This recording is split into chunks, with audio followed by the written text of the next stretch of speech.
बच्चों, आपने माँ कालरात्रि के चित्र को कभी ध्यान से देखा है कि माँ इतनी क्रोधित क्यों दिखाई देती हैं? उनके चरणों में देवादिदेव शंकर क्यों लेटे हुए हैं? आज इसी से संबंधित कथा जानते हैं। आज से सहस्त्रों वर्ष पहले ब्रह्मासुर नाम के एक दैत्य ने प्रजापति ब्रह्मा जी की कठिन तपस्या की। कठोर तप करते करते जब अनेक वर्ष बीत गए, तब ब्रह्मा जी प्रकट हुए और बोले, वत्स, वरदान मांगो, क्या चाहिए तुम्हें? तो उसने वरदान मांगा कि प्रभु मैं अमर होना चाहता हूँ। तब ब्रह्मा जी बोले, कुछ और मांग लो, क्योंकि तुम्हारी यह इच्छा सृष्टि के विधान के विपरीत है।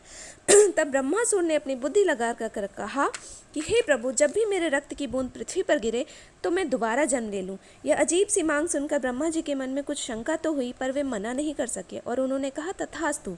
पर साथ ही उन्होंने ये भी कहा कि अगर तुम अपनी शक्तियों का दुरुपयोग करोगे तो कोई स्त्री तुम्हारा वध करेगी। ब्रह्मासुर हंसते हुए बोला, प्रभु अब तो मैं अभी से रक्त बीज हूँ, अब तो आप भी मेरा वध नहीं कर सकते, तो फिर एक स्त्री मेरा वध क्या करेगी? वरदान के अहंकार से चूर पूरी पृथ्वी को पराजित करने के बाद वह अपनी सेना लेकर स्वर्ग की ओर बढ़ा। स्वर्ग के देवताओं ने जब उसकी विशाल सेना देखी तो इंद्रदेव के पास जाकर बोले कि आप अपना वज्र चलाकर इसका नाश कीजिए। इंद्र ने अनेकों बार वज्रपात किया, परंतु कोई प्रभाव न पड़ा। उसके रक्त की बूंदें जहाँ भी गिरती, नया रक्त बीज पैदा हो जाता और उसकी सेना और बड़ी हो जाती। फिर सारे देवता ब्रह्मा जी के पास अपनी समस्या लेकर पहुंचे और उनको सारी बात बताई। ब्रह्मा जी ने कहा कि तुम सब मिलकर महाशक्ति की आराधना करो। देवता आदिशक्ति की आराधना करने लगे। कठोर तप के बाद आदिशक्ति माँ दुर्गा के रूप में प्रकट हुई एवं देवताओं की सहायता के लिए उन्होंने रक्त बीज से युद्ध करने का निर्णय भी ले लिया।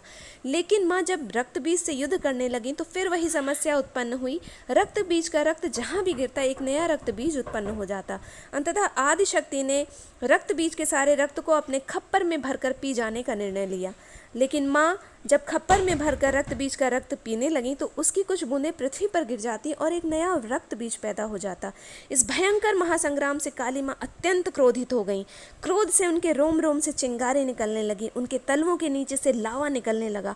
अब जैसे ही कोई रक्त की बूंद गिरती, उनके तलवों के नीचे से निकली ऊष्मा बूंद को भस्म कर देती, यानी नए रक्त बीज के उत्पन्न होने की संभावना खत्म होने लगी। परंतु माँ काली का क्रोध नहीं रुक रहा था। उन्होंने हर तरफ तांडव करना शुरू कर दिया।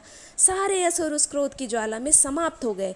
रक्त बीज का भी नाश हुआ, मगर माँ काली इतने क्रोध में थी कि अब वह रुक ही नहीं रही थी। फिर देवताओं के लिए एक नई समस्या उत्पन्न हुई कि माँ काली को कैसे रोका जाए। जब देवताओं ने देवों के देव भगवान शंकर से प्रार्थना की, भगवान ने उनकी प्रार्थना सुनी और अंतर्ध्यान हो गए। माँ काली अपने पैरों की ज्वाला से धरती को जलाती जा रही थी। हर तरफ अग्नि अग्नि फैल गई थी। तभी भगवान शंकर उनके चरणों में लेट गए। भगवान को इस दशा में अपने चरणों में लेटा देखकर माँ का क्रोध समाप्त हो गया और उन्होंने देवादिदेव को प्रणाम किया तथा संपूर्ण पृथ्वी इस विनाश से बच गई।